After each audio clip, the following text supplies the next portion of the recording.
Então, continuamos hoje com Daniel capítulo 11. Falta só, além desse capítulo 11, só o último capítulo, né? Capítulo 12. Então, estamos bem no finalzinho de Daniel. E hoje é sensacional, como todos, né? Todos os capítulos bíblicos. Mas hoje é fabuloso. O capítulo 11 começa dizendo: no primeiro ano de Dario, rei dos Medos, ajudei-o e dei-lhe apoio. Vamos relembrar que foi no primeiro ano do reinado Medo-Persa, primeiro ano de Dario, né? Foi no primeiro ano do reinado Medo-Persa que os judeus puderam voltar à sua terra. Depois de 70 anos de cativeiro babilônico, de exílio, aí veio o exílio babilônico, né? Então foi justamente no primeiro ano de Dario, rei dos Medos, Império Medo-Persa, foi no primeiro ano do reinado Medo-Persa que os judeus puderam voltar à sua terra para reconstruir o templo em Jerusalém. E aqui Deus diz, no primeiro ano de Dario, ajudei-o e dei-lhe apoio. Deus revela a Daniel que ajudou e apoiou o imperador Dario para que tudo acontecesse de acordo com a sua vontade. Pessoal, Deus sempre está por trás da história, né? E aqui isso fica muito claro. Os impérios se sucedem. O Império Babilônico serviu nas mãos de Deus. O Império anterior, o Império Assírio, serviu nas mãos de Deus. O Império Babilônico serviu nas mãos de Deus. Nabucodonosor, Deus agiu diretamente em Nabucodonosor, lembra? Daniel, o livro de Daniel, conta isso.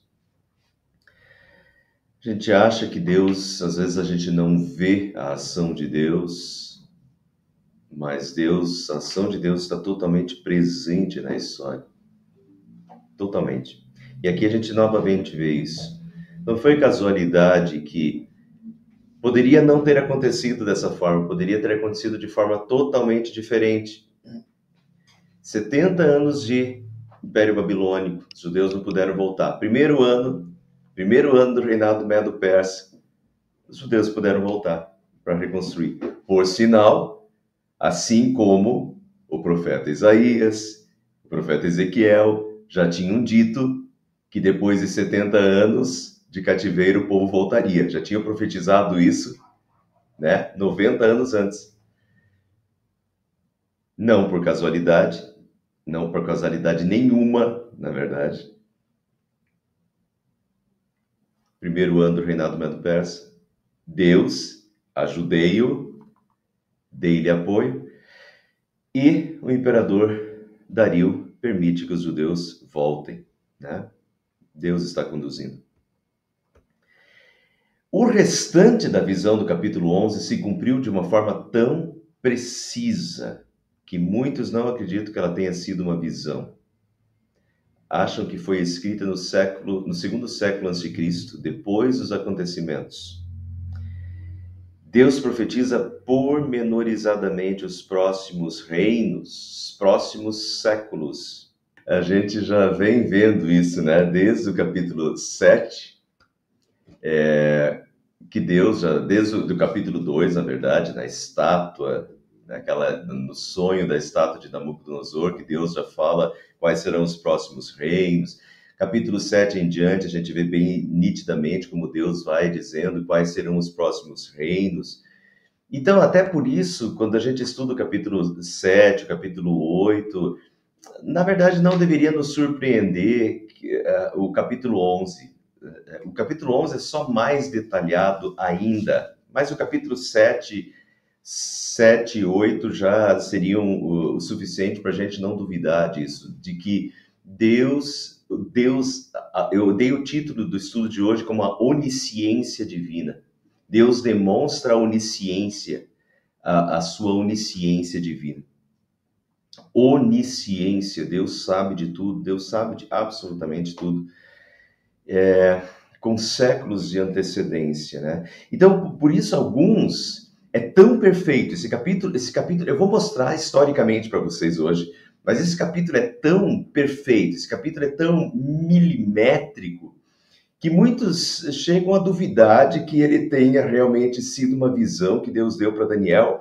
Acham que não pode ser assim. Isso deve ter sido escrito só depois que tudo aconteceu para ser tão milimétrico assim, para ser tão exato assim, sabe? Duvidam.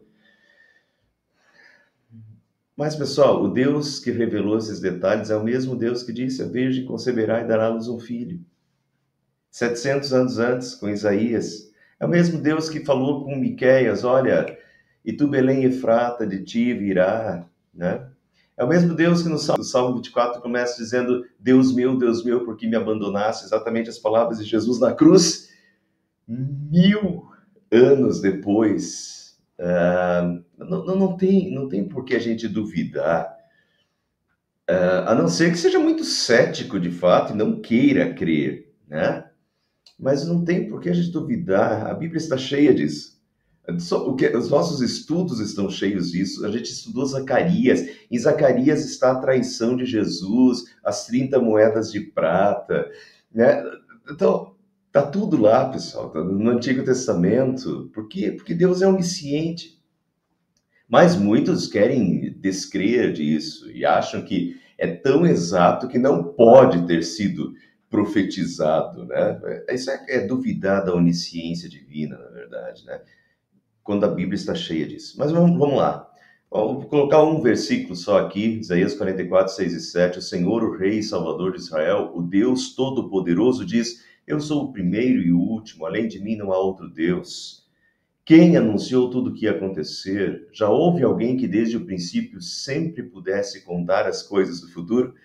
Já houve alguém que desde o princípio sempre pudesse contar as coisas do futuro, e Deus está contando as coisas do futuro em Daniel, no capítulo 7, no capítulo 8, no capítulo 11, enfim. Bom, vamos lá, pessoal. A partir de agora, eu vou sempre já colocar, para a gente não perder tempo, porque o texto é longo, eu vou sempre já colocar debaixo, vou colocar o texto de Daniel, e daí é o privilégio, né, de vocês fazerem isso com o pastor, eu já vou colocar debaixo o aspecto histórico, como é que isso se cumpriu, exatamente, tá? Vocês vão ver como é fantástico. Mas tudo isso aqui é uma visão que Deus está dando para Daniel do que vai acontecer no futuro. E Deus profetiza, Daniel está vivendo lá no ano 600 até 500, né, mais ou menos, 530, mais ou menos, e ele já profetiza os próximos 3 séculos e meio, os próximos 4 séculos, tá? Então, vamos lá. Agora, pois, vou dar-lhe a conhecer a verdade. Olha como é que começa. Vou dar-lhe a conhecer a verdade. Outros 3 reis aparecerão na Pérsia. Bom, ainda é o primeiro rei da Pérsia. Ainda é o tempo de Ciro, né? Ciro, Dario. Mas Deus já disse que outros 3 reis aparecerão na Pérsia. Depois de Ciro e Dario, eu já expliquei isso, né? Provavelmente era a mesma pessoa. Então vieram Cambises, 3 reis, Cambises, Esmerdes e Ristapes. E agora vejam, outros 3 reis aparecerão na Pérsia. E depois virá um 4º rei, que será bem mais rico do que os anteriores. Depois de conquistar o poder com sua riqueza, instigará todos contra o reino da Grécia. Agora veja como é perfeito. O 4º rei foi justamente o rei Xerxes I, que governou de 486 a 464. Xerxes I era o marido de Esther. Inclusive, se a gente quiser fazer a triangulação histórica, é bem interessante, porque o livro de Esther começa dizendo que o rei Xerxes deu um grande banquete, reuniu todos os oficiais de todo o império. O Xerxes, naquele banquete, ele estava reunindo todo mundo, porque ele estava reunindo para angariar e somar os esforços para a luta contra a Grécia, para a batalha da Grécia, que é justamente essa batalha aqui agora.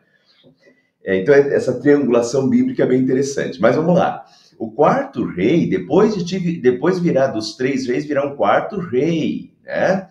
E que instigará todos contra o reino da Grécia, diz aqui. O 4º rei foi Xerxes. Xerxes I invadiu a Grécia, instigará todos contra o reino da Grécia, invadiu a Grécia, mas foi derrotado pelos gregos na batalha de Salamina, e com boa parte do exército morto, o Império Persa ficou enfraquecido, exatamente como Deus havia predito, milimetricamente. E daí o texto bíblico continua. Então depois surgirá um rei guerreiro que governará com grande poder e fará o que quiser. Esse grande rei guerreiro é Alexandre o Magno, ou Alexandre o Grande, né, que governou de 336 até 323, em 13 anos conquistou tudo, né? Um grande rei guerreiro. E agora vejam, o que aconteceu? Eu já expliquei isso para vocês, quem acompanha os estudos já vai saber. O que aconteceu depois que Alexandre o Grande morreu, muito novo, com 30 anos? Quando Alexandre o Grande morreu, com quem ficou todo esse enorme império? Surgirá um rei guerreiro que governará com grande poder e fará o que quiser, e daí a profecia diz, logo depois de estabelecido, o seu império se desfará, logo depois de estabelecido, em 13 anos depois, muito pouco, muito breve, 13 anos depois, Alexandre o Grande morreu, com 30 anos, inesperadamente, de uma doença, e o seu império se desfará e será repartido para os 4 ventos do céu. O que aconteceu com a morte de Alexandre?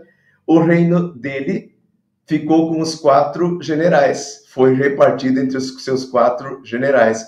Não passará para os seus descendentes, quer dizer, não foi um filho dele, nem teve filho. E o império não será poderoso como antes, não foi de fato depois de dividido, pois será desarraigado e entregue a outros. Foi entregue o reino de Alexandre o Grande, não passou para nenhum filho dele, bem como diz aqui, não passará para os seus descendentes, e será repartido para os 4 ventos do céu, para os 4 generais, Cassandro, Lisímaco, Seleuco e Ptolomeu. E aqui, pessoal, a partir daqui a gente vai se concentrar principalmente nesses dois aqui, Seleuco e Ptolomeu, porque é aqui que está a Terra Santa, aqui que está Jerusalém. Então, aqui que se concentra a atenção, né, do povo de Deus. O reino do sul, que é Ptolomeu, se tornará forte, mas um dos seus príncipes se tornará ainda mais forte que ele e governará o seu próprio reino com grande poder. Seleuco, aconteceu o seguinte, Seleuco perdeu por breve período o seu reinado e se tornou um príncipe nas terras de Ptolomeu. Ele pediu asilo de Ptolomeu e se tornou um príncipe nas terras de Ptolomeu. Posteriormente, o Seleuco reconquistou o seu território e se tornou mais forte que o próprio Ptolomeu. Vejam a área de Seleuco, né? Então, quando Seleuco que se tornou um príncipe de Ptolomeu, mas quando retornou o império, ele se tornou ainda mais forte, governará com seu próprio reino com grande poder. A partir desse momento, as profecias se concentram nas dinastias de Ptolomeu e Seleuco, pois em suas terras vivia o povo de Israel, o povo de Deus, o povo de Israel. Então, olha aqui, ó. A partir de agora, a gente vai se concentrar. Seleuco é o reino do norte, Ptolomeu é o reino do sul. Israel está aqui, ó, mais ou menos aqui. Então, Deus concentra as visões de Daniel no que diz na guerra, na disputa territorial que vai acontecer entre esses dois, Seleuco e Ptolomeu, porque é ali que está a Terra Santa, é ali que está o povo de Deus. E aí vocês podem ver, pessoal, o interesse de Deus no seu povo. É ali que está o povo de Deus, é ali que está o interesse principal de Deus, né? É ali que Deus concentra os seus esforços. Então, é nessa área aqui, Seleuco, reino do norte, e Ptolomeu, o reino do sul, né? Que as coisas vão se desenrolar, a profecia vai se desenrolar. De Ptolomeu, aqui eu vou dar uma aula de história para vocês gratuita, né?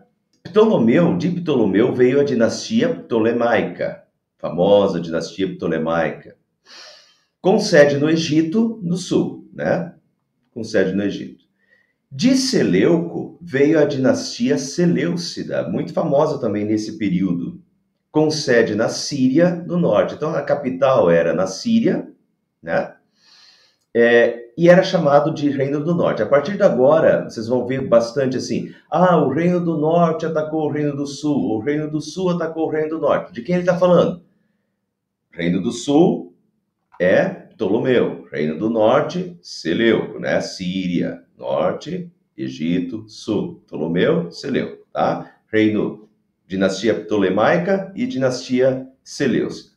No decorrer do tempo, essas duas dinastias viviam em conflito, um conflito territorial. Então a profecia continua: depois de alguns anos, eles se tornarão aliados. A filha do rei do sul fará um tratado com o rei do norte. Pessoal, isso é profecia. E Deus profetiza até os casamentos. A filha do fulano de tal que vai ser dada em casamento para o ciclano. É por isso que muitos chegam a duvidar de que isso seja profecia, seja uma visão de Daniel. Não, isso não é possível. Isso deve ter sido escrito depois, porque é muito exato. De fato, é muito exato. Por volta de 250 a.C., Ptolomeu II, da dinastia ptolemaica no sul, fez um acordo com Antíoco II, da dinastia Seleucida no norte, enviando a sua filha Berenice para se casar com ele. É exatamente o que aconteceu. Depois de alguns anos, se tornaram aliados por casamento. A filha do rei do sul fará um tratado com o reino do norte.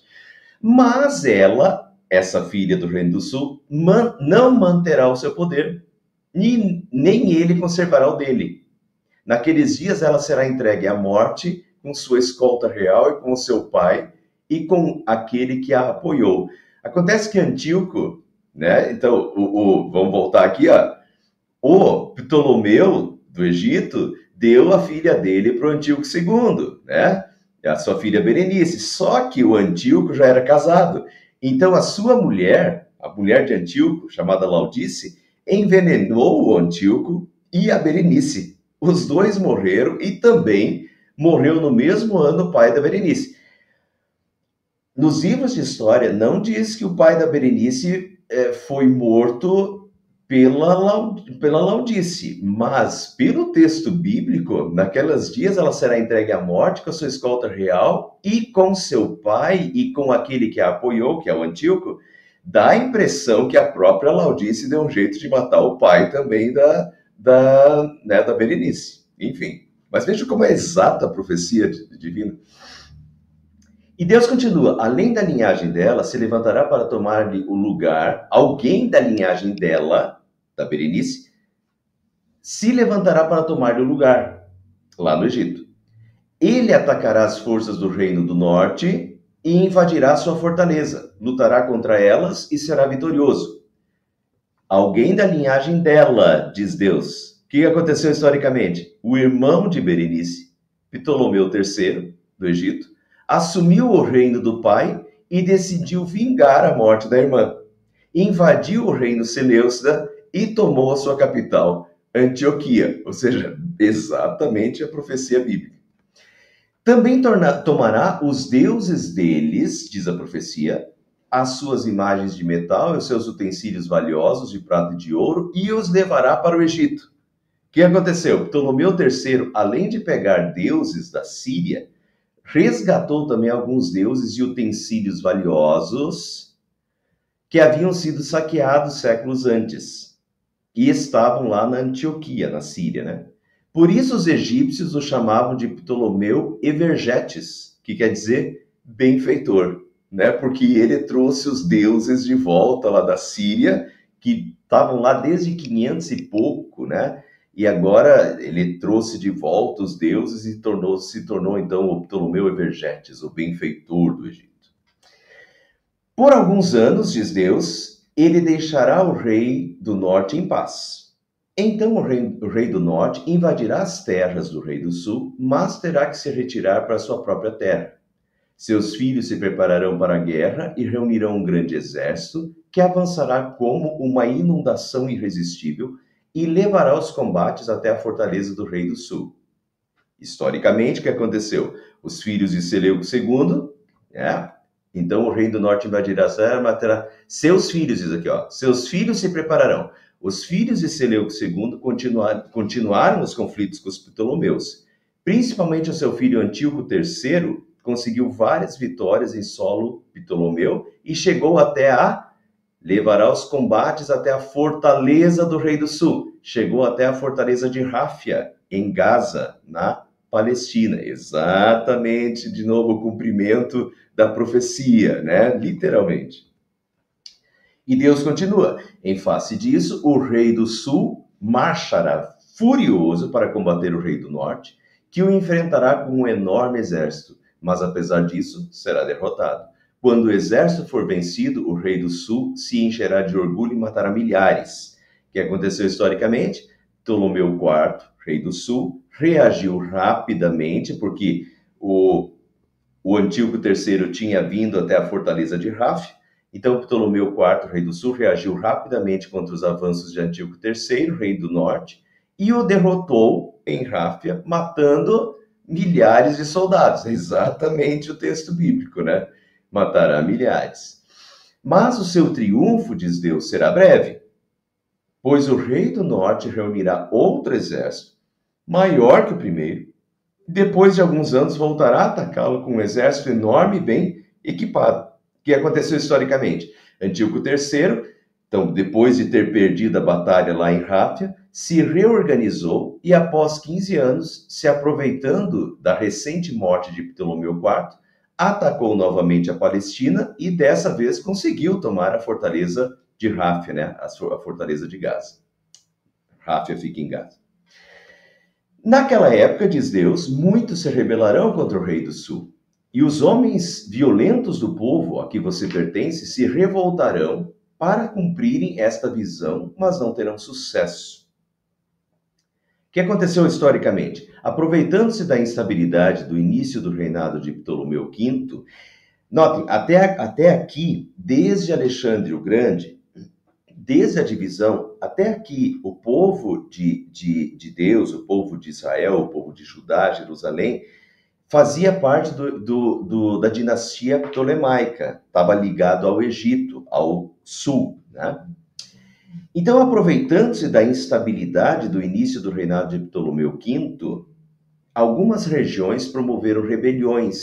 Entre elas estavam os judeus também se rebelaram, revoltados contra os pesados impostos e achando que os Seleucidas, que eram o reino do norte, né? Então, revoltados contra os pesados impostos e achando que os Seleucidas do norte seriam governantes melhores, alguns judeus se rebelaram contra os Ptolomeus lá do Egito. Então, vejam, naquela época, muitos se rebelaram contra o rei do sul do Egito, homens violentos do povo a que você pertence.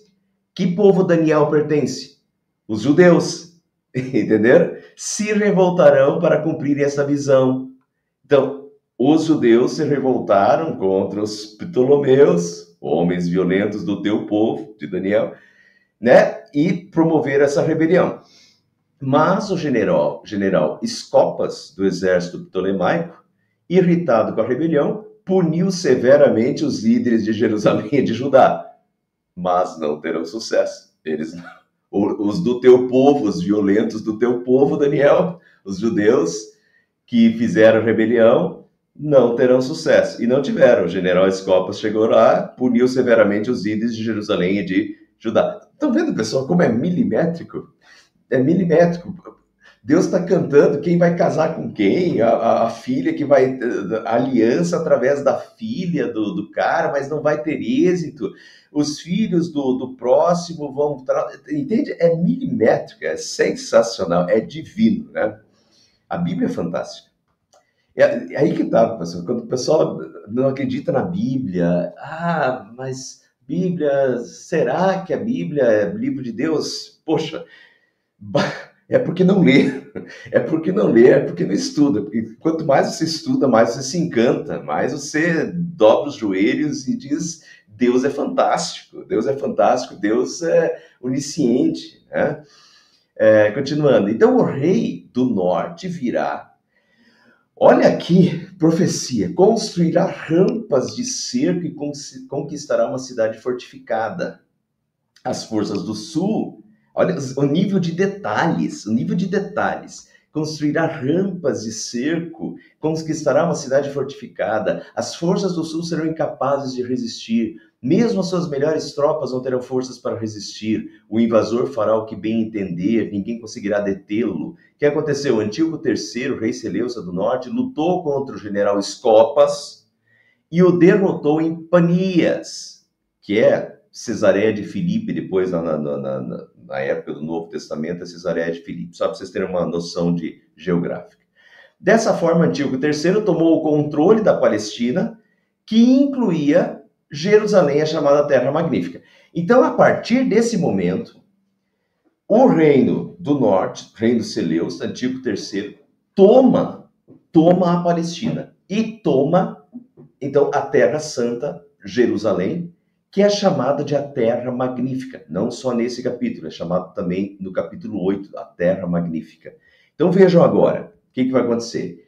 Ele se instalará na Terra Magnífica, ou seja, olha aqui, Seleuco, tá vendo aqui, tá bem pequenininho aqui embaixo, ó, Reino Seleucida em 194 a.C.,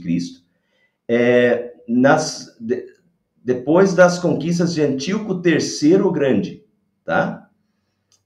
Antíoco III, justamente, o Grande. Então, veja como o Antíoco III dominou a região da Palestina, que antes era dos Ptolomeus aqui. Mas agora o Antíoco III do Império Seleucida conquista a área da Palestina, a Terra Magnífica, onde estava Jerusalém, a Terra Santa.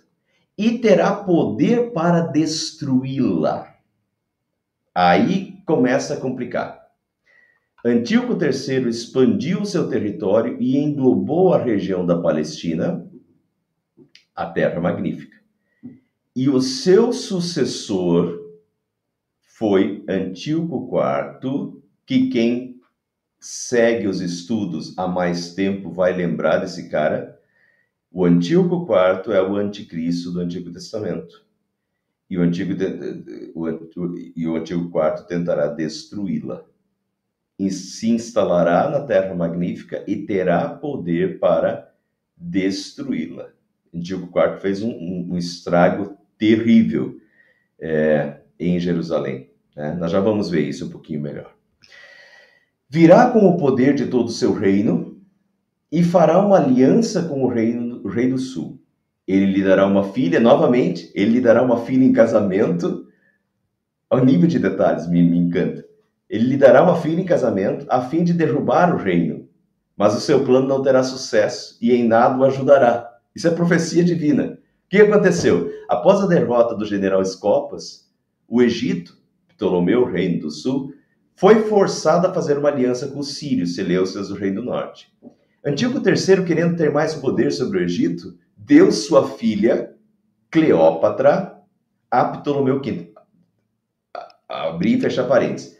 Essa Cleópatra aqui não é a Cleópatra famosa ainda, tá? A Cleópatra famosa, ela vai ser esposa de Júlio César, só lá em 63 a.C., é uns 100 e poucos anos depois. A propósito, tiveram várias Cleópatras aí, rainhas na história, tá? Mas então, aqui digamos que é a primeira que aparece, mas não é a famosa, tá? Então, o Antíoco, querendo ter mais poder sobre o Egito, deu a sua filha Cleópatra a Ptolomeu V, para que os seus descendentes pudessem herdar o reino ptolemaico. Era uma estratégia. Mas Cleópatra apoiou Ptolomeu, ao invés do seu pai, frustrando as pretensões dele. Estão vendo como? E assim cumpriu perfeitamente a profecia. Ele lhe dará uma filha em casamento, a fim de derrubar o reino, foi o que o Antíoco fez, mas o seu plano não terá sucesso, porque a Cleópatra apoiou Ptolomeu e em nada o ajudará, frustrando as pretensões dele.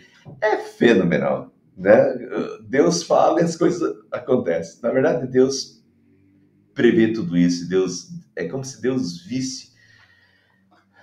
Entendam bem, não existe isso, mas é como se Deus estivesse vendo na bola de cristal lá os acontecimentos futuros, né? E já vendo claramente. É como se hoje a gente estivesse diante da nossa frente um telão, que a gente pudesse ver o futuro daqui 300 anos no telão e nos menores detalhes, nitidamente, e daí a gente escrevesse, deixasse escrito o que vai acontecer daqui 300, 400, 500 anos. É mais ou menos isso. Para Deus é mais ou menos isso que acontece. Deus vê nitidamente, claramente, detalhadamente. a filha do fulano de tal vai casar lá, vai ser dada em casamento, mas o plano não vai dar certo. Ele, entende? É fenomenal. E Deus continua, então ele voltará, o Antíoco III, né? Ele voltará a atenção para as regiões costeiras, e se apossará de muitas delas. Mas um comandante reagirá com arrogância, a arrogância dele, e lhe dará fim. Depois disso, ele se dirigirá para as fortalezas da sua própria terra, mas tropeçará e cairá para nunca mais aparecer. Aqui é o Antíoco III. O que aconteceu? É fenomenal de novo o nível de detalhes. Ele voltará a atenção para as regiões costeiras. Em outras traduções diz para as regiões litorâneas. Veja o que aconteceu. Antíoco III voltou a sua atenção para a região litorânea da Ásia Menor, onde depois vão ter as 7 igrejas do Apocalipse, né? E para a Grécia, que também é banhada por mar de todos os lados. As ilhas gregas são famosas, né? Então, justamente, o Antíoco voltou a sua atenção para a região litorânea. Exatamente o que Deus disse que ia acontecer. Ele voltará a atenção para as regiões costeiras, litorâneas. Se apossará muitas delas. Mas foi derrotado pelas tropas romanas e gregas, perdeu territórios e grande parte do seu exército. E ao voltar para sua terra, tentou saquear um templo de Zeus para pagar o alto imposto romano, porque Roma estava apoiando a Grécia, e foi morto por uma multidão enfurecida. Então, aconteceu exatamente isso. Depois ele se dirigirá para as fortalezas da sua própria terra, mas tropeçará e cairá para nunca mais aparecer. E o Antíoco morreu bem desse jeito aqui, né? Voltou para a terra, mas foi lá roubar o templo de Zeus e foi linchado. O próprio rei foi linchado pelo seu próprio povo, né? Pela multidão enfurecida. E o seu sucessor, o sucessor de Antíoco III, enviará um cobrador de impostos, olha o nível de detalhes, enviará um cobrador de impostos, Deus falando para Daniel 300 anos antes. O sucessor desse rei, que é o Antíoco III, enviará um cobrador de impostos para manter o esplendor real. Contudo, em poucos anos ele será destruído, sem necessidade de ira nem de combate. O que aconteceu? O Seleuco IV, foi o filho de Antíoco, era o filho de Antíoco III. Ele enviou Heliodoro, um cobrador de impostos, para recolher dinheiro necessário para pagar o imposto anual de Roma.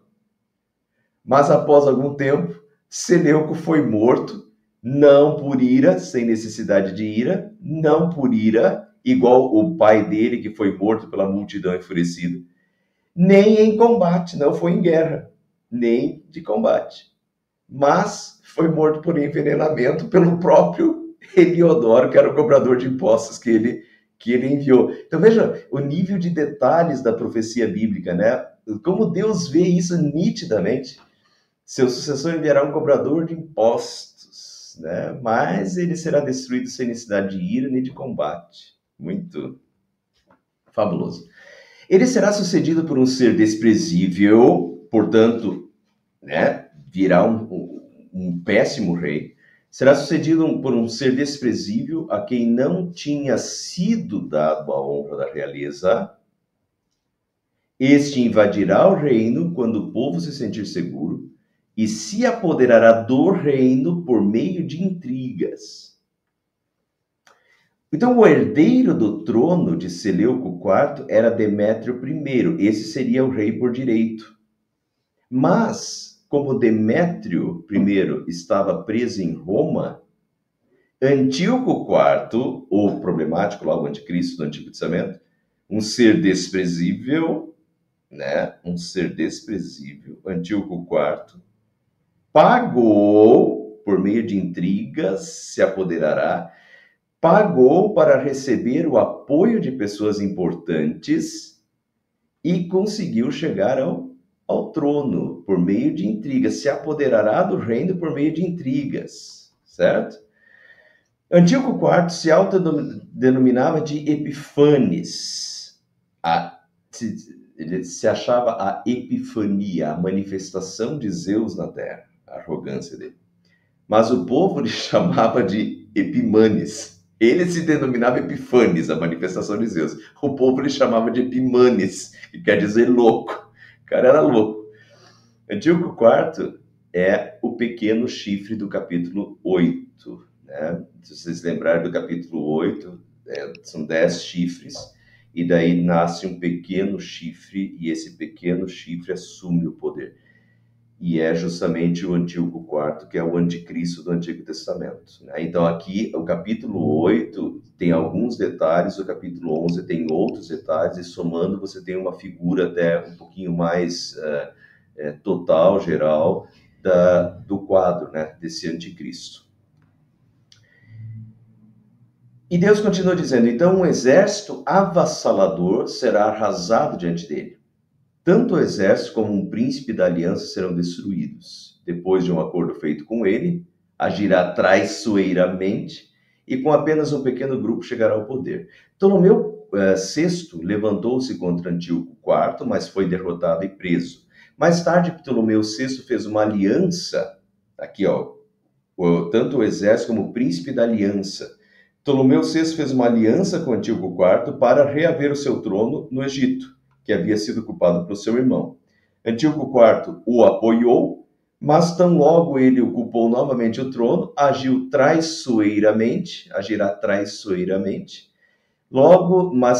Tão logo ocupou novamente o trono, agiu traiçoeiramente e quebrou a aliança com Antíoco IV. Então, de novo, literalmente o que Deus tinha predito.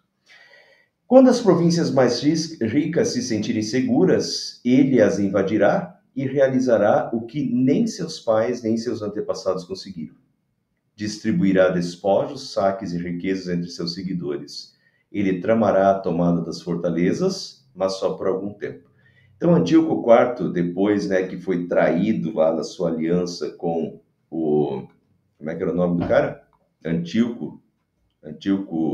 Ptolomeu VI, né? Então, Antíoco IV retalhou e saqueou alguns dos lugares mais férteis do Egito.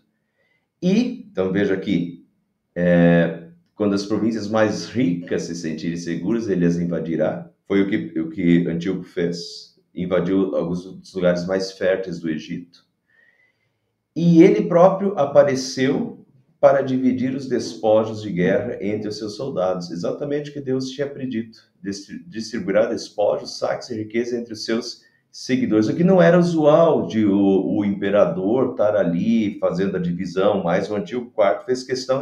Então tudo, pessoal, veja que isso aí eu estou dando um aspecto histórico para vocês, como historicamente a gente sabe pelos detalhes históricos escritos nos livros de história, essas coisas, e o que a gente sabe dos livros de história cumpre exatamente as profecias que Deus tinha, Deus tinha cantado a bola para Daniel lá 400 anos antes do que aconteceria.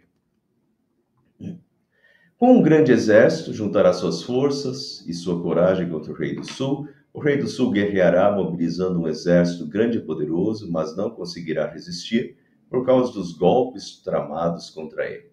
Mesmo os que estiverem sendo alimentados pelo rei tentarão destruí-lo. Seu exército será arrasado e muitos cairão em combate. Os dois reis, com seu coração inclinado para o mal, os dois reis, com seu coração inclinado para o mal, um tentando enganar o outro, sentarão à mesa e mentirão um para o outro, mas sem resultado, pois o fim só virá no tempo determinado.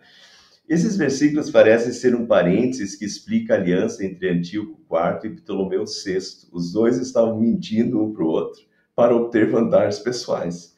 Então, o Ptolomeu falou assim, me ajuda lá a conquistar o meu reino de volta. Mas quando o Antíoco ajudou, ele traiu o Antíoco, e ao mesmo tempo o Antíoco também estava mentindo, porque na verdade o Antíoco queria ficar com o Egito, né? Então um estava mentindo para o outro, e os dois, como é que diz o texto ali? Sentarão à mesa, os dois reis com seu coração inclinado para o mal se sentarão à mesa e mentirão para o outro, né? Mas sem resultado. Enfim, vamos para o final. O rei do norte que é Antíoco IV, o anticristo, voltará para sua terra com grande riqueza, mas o seu coração estará voltado contra a Santa Aliança. Ele empreenderá ação contra ela e depois voltará para sua terra. E agora a gente começa a olhar para o anticristo agindo sobre a terra magnífica, a terra santa. Antíoco IV, após atacar e saquear o Egito, voltando para a Síria, e é no caminho, né? Egito, em direção à Síria, passa pela região ali de Israel. Antíoco IV, após saquear o Egito, voltando para a Síria, parou na Palestina, onde encontrou uma insurreição em andamento, né? Uma revolta. Ele tratou os judeus com crueldade, matando 8.000 pessoas, e depois voltou para sua terra. Tá? Isso aqui começou. Matou 8.000 pessoas, depois voltou para sua terra. No tempo determinado, ele invadirá de novo o sul, mas dessa vez o resultado será diferente. A primeira vez ele ganhou a batalha. Dessa vez será diferente. Navios das regiões da costa ocidental, olha o nível de detalhes, navios das regiões da costa ocidental, é Roma, se oporão a ele, e ele perderá o ânimo. Em 168 a.C., Antíoco IV novamente invadiu o Egito. No tempo determinado, ele invadirá o sul de novo, mas dessa vez o resultado será diferente do anterior. Mas dessa vez os Ptolomeus haviam feito uma aliança com os exércitos romanos e Antíoco sofreu uma derrota humilhante, né, lá no Egito. Por quê? Principalmente por causa dos navios invadirão navios da região da costa ocidental. Ele perdeu a guerra por causa dos navios romanos, né? Muito, tremendamente superiores aos seus em batalha. E foi, então, veja o nível de detalhes como Deus fala de navios, não tinha necessidade, batalha dizer, ele perdeu, vai ganhar a guerra. Mas Deus vai dando esse nível de detalhes, a filha desse vai casar com um cara lá, mas não vai ser bem sucedido, os navios, o cara vai atacar lá a costa, as regiões litorâneas, né? Aqui ele diz que os navios da região costa ocidental se oporão a ele, justamente os navios romanos se aliaram aos Ptolomeus, ao Egito e derrotaram o Antíoco IV. O nível de detalhes é fabuloso e é divino, né? Então, o Antíoco IV, o anticristo, ele sofreu uma derrota humilhante e então, diz Deus, ele despejará sua fúria contra a Santa Aliança, a aliança divina de Deus com o seu povo, e voltando tratará com bondade aqueles que abandonarem a Santa Aliança. Então, voltando derrotado do Egito, Antíoco concentrou sua fúria nos judeus. Ele queria helenizar. O que é helenizar? Helenizar vem de Heleno, era grego, né? Então, ele queria helenizar, ele queria impor os costumes e a religião grega, forçadamente a toda a região, né? Então, ele queria helenizar, que todos tivessem os costumes e a religião grega.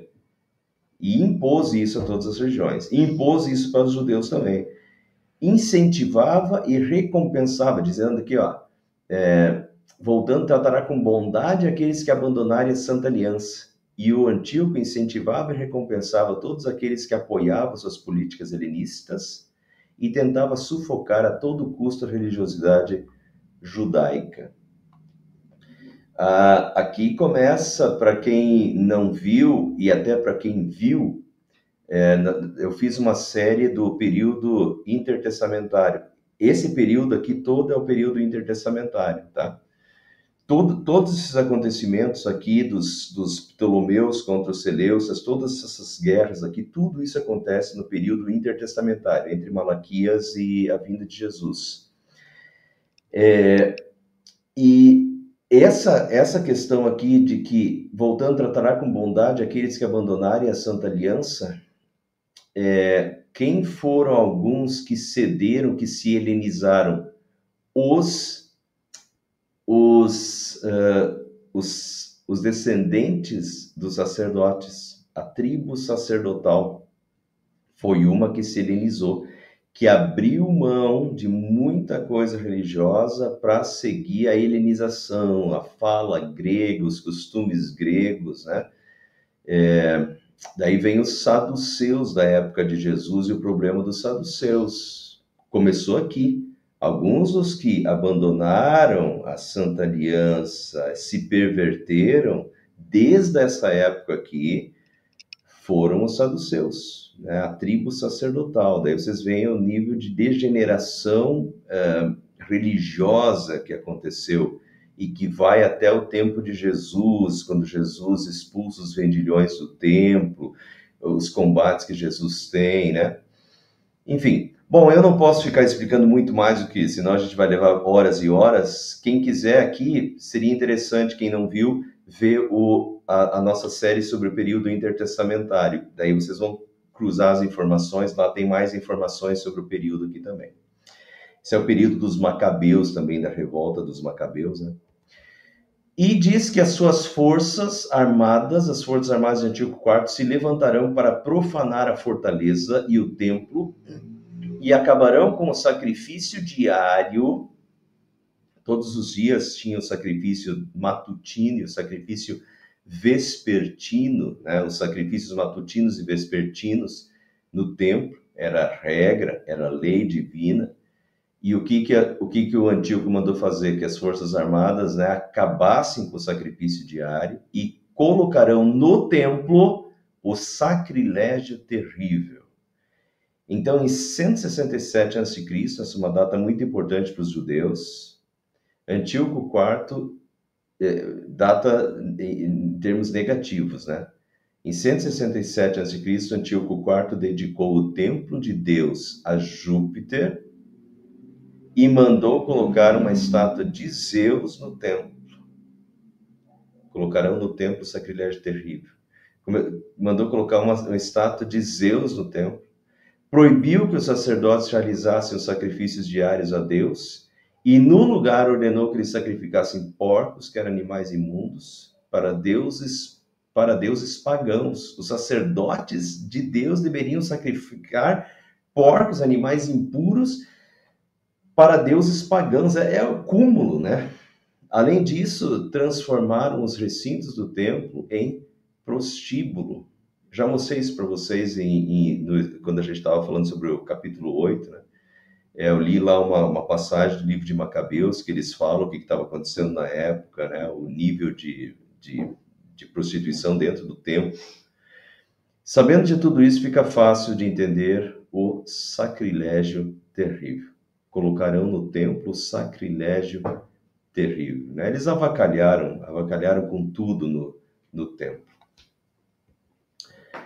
Jesus também falou desse sacrilégio terrível mencionado por Daniel em Mateus 24:15, quando Jesus está falando dos tempos do fim. Jesus diz assim: quando vocês virem o sacrilégio terrível do qual falou o profeta Daniel. Vejam que aqui, pessoal, Jesus está confirmando as visões de Daniel. Jesus conhecia as profecias de Daniel e Jesus testemunha a respeito das profecias de Daniel. Quando vocês virem o sacrilégio terrível do qual falou o profeta Daniel no lugar santo, quem lê entenda, então os que estiverem na Judéia fujam para os montes. Agora, vamos lá. Jesus, esse texto estava falando do fim dos tempos. Um pouquinho antes, Jesus estava falando assim, ó, o céu não dará mais o seu brilho, o céu escurecerá, a lua não dará mais o seu brilho, haverá sinais, guerras e rumores de guerras, e assim vai. Jesus está falando dos tempos do fim.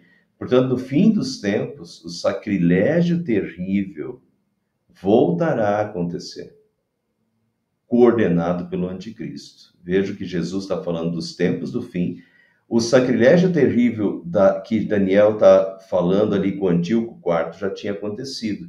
Mas Jesus, que veio depois de Daniel, Jesus fala de Daniel, lembra o que Daniel falou, e Jesus agora está falando dos tempos do fim, e Jesus coloca esse sacrilégio terrível ainda para acontecer no futuro. Portanto, isso voltará a acontecer no tempo dos fins, coordenado pelo anticristo, esse sacrilégio contra as coisas sagradas.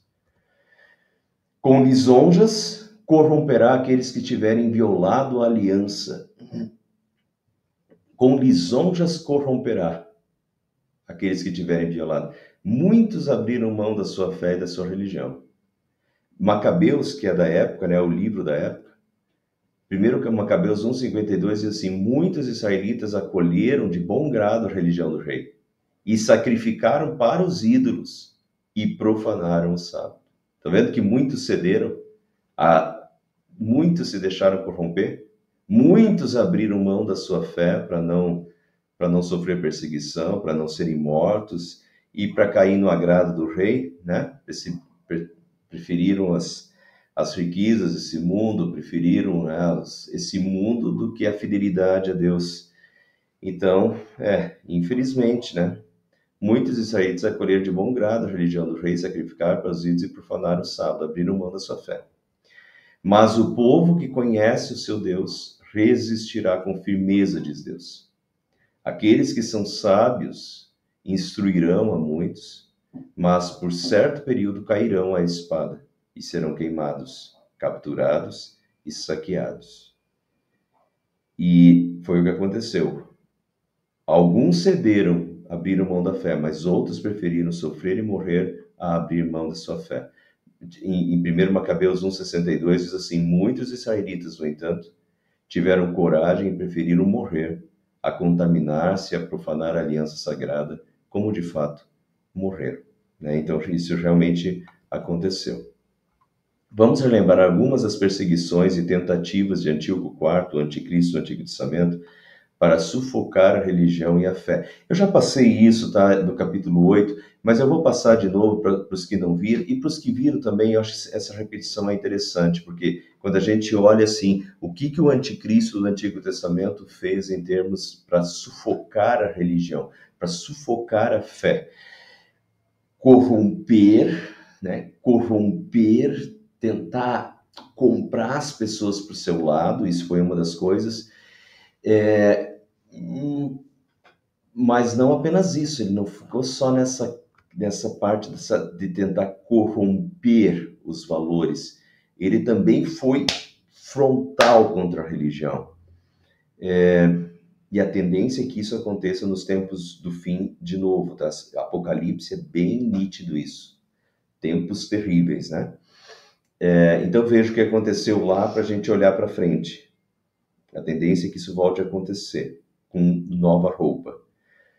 Antíoco proibiu as escrituras sagradas. 1 Macabeus 1:56 e 57 diz que os livros da lei, né, a Bíblia do Antigo Testamento, os livros da lei, que lhes caíam nas mãos dos exércitos do Antigo Quarto, eram atirados ao fogo depois de rasgados. Rasgar já é tipo, né, vamos rasgar esse livro.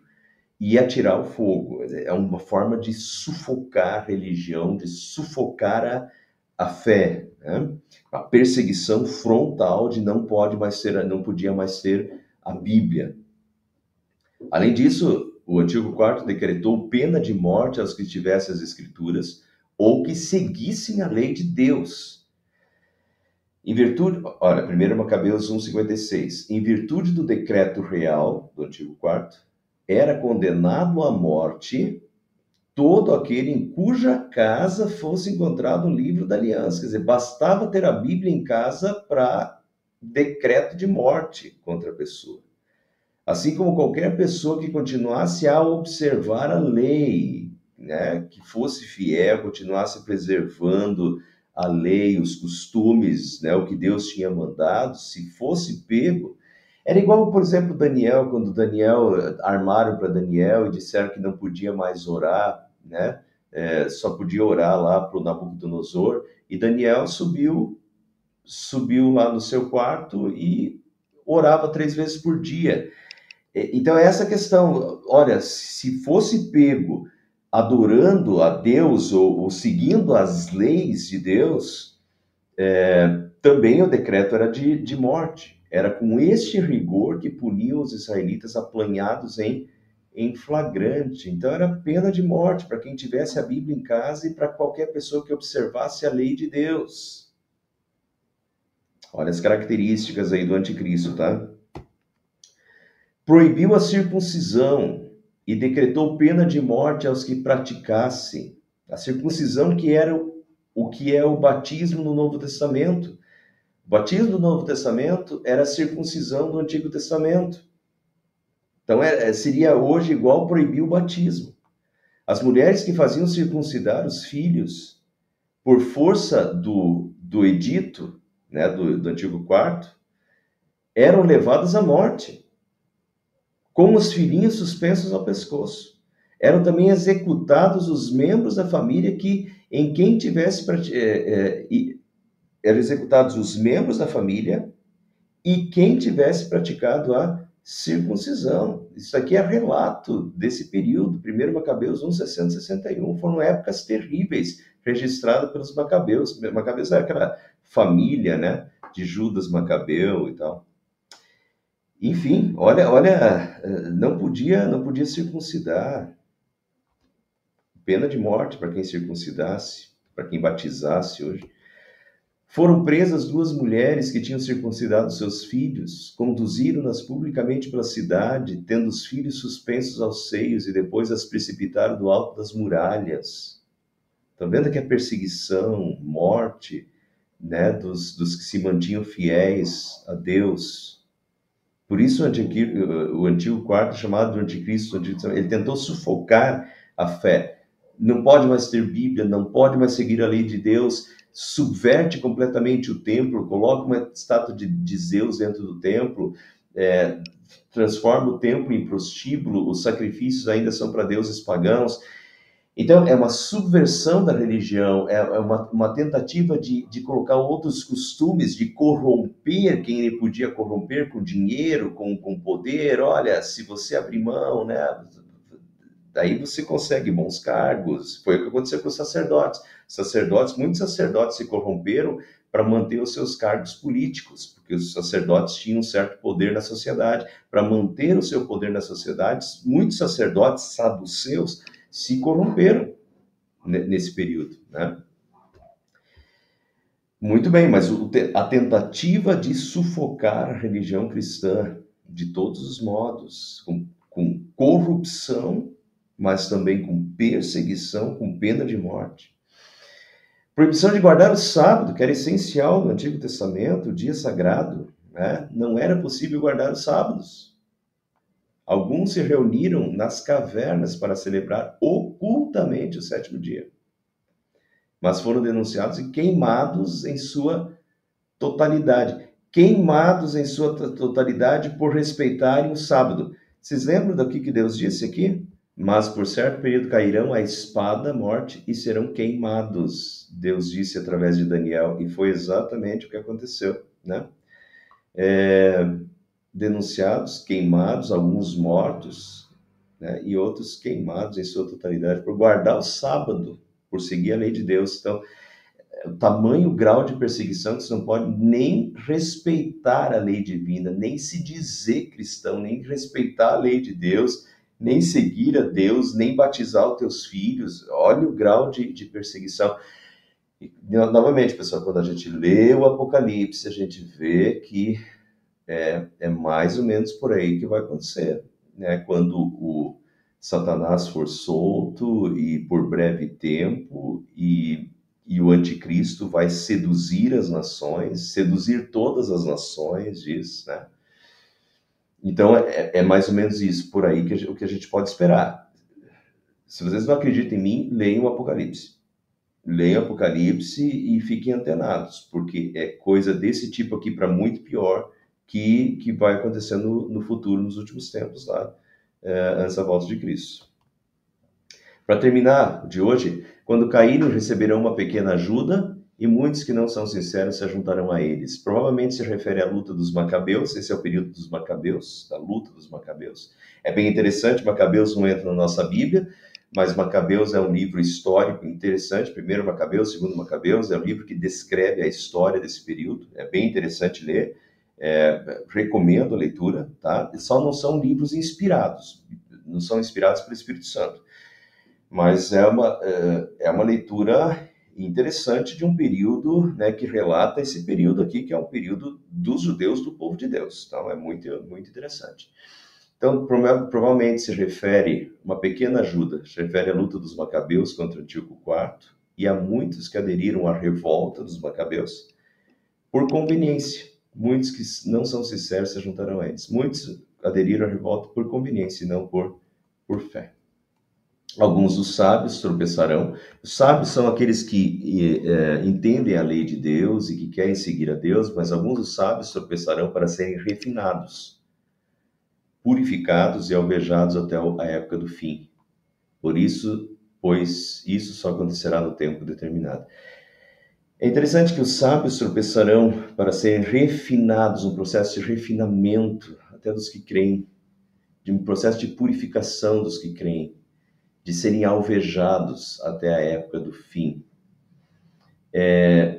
Pedro, no Novo Testamento, advertindo a igreja sobre o fim dos tempos, novamente, também fala da necessidade de purificação e refino da fé. Veja o que Pedro diz, para terminar. Alegrem-se por isso, se bem que agora é possível que vocês fiquem tristes por algum tempo, por causa dos muitos tipos de provações que vocês estão sofrendo. Provações, época de provação. Essas provações, lembra que na época de Pedro, Pedro vai morrer crucificado de ponta cabeça.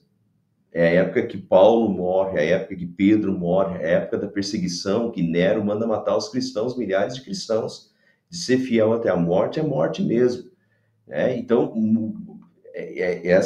muitos tipos de provações estão sofrendo. Essas provações são para mostrar refinamento da fé, purificação da fé. Essas provações que vêm são para mostrar que a fé que vocês têm é verdadeira. É na provação que você mostra que a tua fé é verdadeira. Pois até o ouro que pode ser destruído é provado pelo fogo. Da mesma maneira, a fé que vocês têm, que vale muito mais do que o ouro puro, precisa ser provada para que continue firme. E assim vocês receberão aprovação, glória e honra no dia em que Jesus Cristo for revelado, na volta de Cristo. E o capítulo 4, ele também diz, amados, não estranhem esse fogo, né, essa perseguição que surge no meio de vocês, destinado a pô-los à prova, como se alguma coisa extraordinária estivesse acontecendo. Pelo contrário, alegrem-se na medida em que vocês são co-participantes dos sofrimentos de Cristo, para que também na revelação da sua glória vocês se alegrem exultando. Se são insultados por causa do nome de Cristo, vocês são bem-aventurados, porque o Espírito da glória, que é o Espírito de Deus, repousa sobre vocês. É uma outra ótica da perseguição, uma outra ótica do sofrimento por causa de Cristo. Esses sofrimentos são provações que purificam a fé, né? Muito bem, esse capítulo foi bem longo e denso também, né? Muita coisa histórica. Eu não terminei o capítulo, mas foi proposital, porque eu quero juntar o final com o capítulo 12, tem tudo a ver, tá? Então isso fica para a semana que vem. Semana que vem, então, a gente encerra o livro de Daniel. O capítulo 12 é bem interessante, porque vai, de novo, fazer triangulações com o Apocalipse, com a volta de Cristo.